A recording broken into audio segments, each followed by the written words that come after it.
Desde hace años, los grandes contenedores escénicos de la Gran Vía madrileña han sufrido una transformación respecto de su uso original, tanto en sus contenidos como en sus aspectos exteriores. Y repasar los valores tipológicos y funcionales que se incorporan en estos edificios espectáculos y entender por qué resultan tan versátiles ante el proceso de banalización del espacio de Gran Vía y el uso masivo de carácter turístico, resulta imprescindible para entender cuál puede ser su futuro. Todos reconocemos cómo Gran Vía se ha transformado en un espacio de calidad y de baja densidad, en un espacio turístico y ocupado por el comercio de grandes cadenas que ha banalizado extraordinariamente su realidad. Del espacio tranquilo de los primeros años de la posguerra española al uso masivo turístico actual, todo ha cambiado y ha transformado realmente la realidad de esta especie, de esta vía representativa de hace unos años el ayuntamiento ya intentó, a través de la oficina del centro, un primer plan para aumentar la capacidad de carga de la Gran Vía, ampliando las determinaciones y repartiendo los usos, no solamente a lo largo de la avenida, sino sobre todo en las partes posteriores a la misma, lo que habían sido los espacios más traumáticos de la aparición de la propia Gran Vía. A base de reactivar, se proponía sus plazas periféricas y también de activar lo que eran las fachadas traseras de los grandes edificios de la avenida que habían generado unos barrios deteriorados y con un uso restringido e inadecuado. La transformación de la Gran Vía se ha producido en el orden visual, desde los grandes carteles publicitarios de las películas que realmente transformaban esto en el espejo de la industria cinematográfica desde los años 50 hasta los años 80, hasta el comienzo de los años 80, a una especie de Broadway madrileño en el que no solamente el paso del uso como cinematógrafos de los grandes edificios de espectáculos a salas de representación de musicales, sino que también el uso de nuevos medios de comunicación como las pantallas digitales ha contribuido a una transformación de la imagen de la ciudad, en concreto de esta avenida. Esto se explica la pervivencia de los locales de espectáculos, pese a las grandes transformaciones sociales y comerciales de la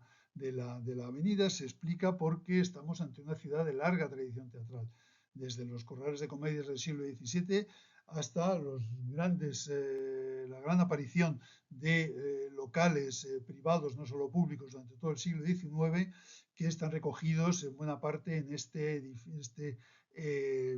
plano de Ibáñez Ibero de 1877, que nos da cuenta del detalle arquitectónico, de las características tipológicas de todos los teatros que se habían instalado en la ciudad. Teatros que tenían muy diversas escalas, desde pequeños salones a grandes contenedores. Aquí tenemos algunos de los históricamente importantes, de arriba a abajo y de izquierda a derecha, el Teatro de los Caños del Peral, el Teatro Real, el Teatro de la Zarzuela, el Cine Barceló, el Teatro Apolo, el Teatro de los Basilios o el Teatro de la Comedia. Todos ellos edificios de tipologías teatrales, adaptadas a veces a edificios existentes, otras veces instalados en patios de manzana, asociados a operaciones inmobiliarias o constituyendo edificios singulares que hablan de una extraordinaria riqueza teatral en la ciudad. Pero también esa resistencia, esa resiliencia de los edificios, de espectáculos de Gran Vía y cómo resisten el paso del tiempo, también se explica realmente por la versatilidad del tipo arquitectónico teatral. Versatilidad que se manifiesta muy claramente en el paso del teatro al cine en los comienzos del siglo XX, cuando vemos cómo en el fondo, más allá de la diferencia, diríamos, atmosférica utilizando arquitecturas comprometidas con la mayor esencialización del lenguaje arquitectónico frente a los lenguajes decimonónicos. Más allá de todo esto, vemos cómo en el fondo es el mismo tipo de edificio con los espectadores todos ellos volcados hacia el espacio central escénico. Aquí la comparación entre el Cine Universum de Berlín, que probablemente fue el edificio más icónico, o el Teatro de la Princesa el día de su inauguración, nos muestran claramente esa pervivencia de elementos tipológicos continuos. Un tipo que se ha mantenido a lo largo del tiempo, desde los antiguos teatros griegos y romanos hasta las tratadísticas teatrales del siglo XVIII y hasta el teatro Bayreuth, en un viaje de ida y vuelta desde, digamos, un concepto más democrático de la asistencia al espectáculo en los teatros griegos y romanos y últimamente en Bayreuth, hasta pasando por los espacios más dedicados a las grandes élites o a la corte, que era sobre los que versaban realmente los tratados del siglo XVIII. Pero también hemos aprendido que los tipos arquitectónicos son versátiles en general y que, salvo contados usos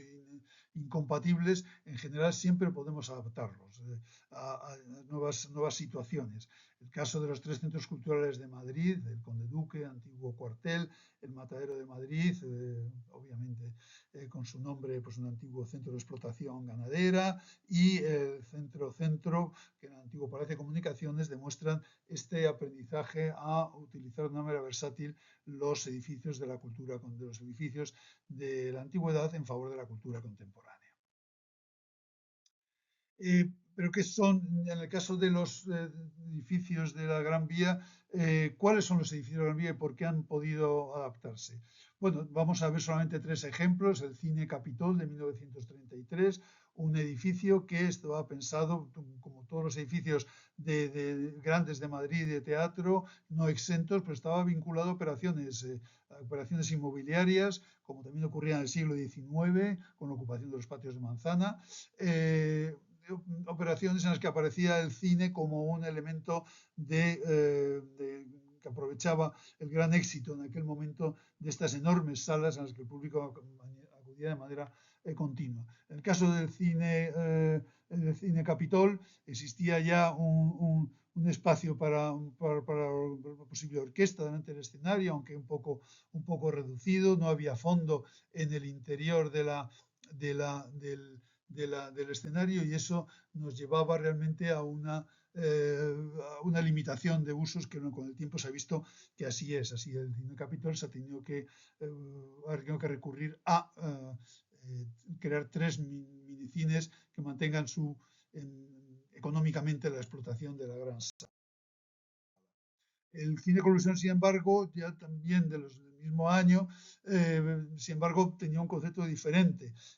Mobiliariamente era el mismo tipo de operación, pero la sala estaba concebida como una sala con un gran escenario, con un fondo suficiente, con un foso de orquesta también, con unos pequeños hombros que le permitían ya funcionar de una manera más versátil, lo cual se ha comprobado en la adaptación a espectáculos musicales de los últimos años. Y el último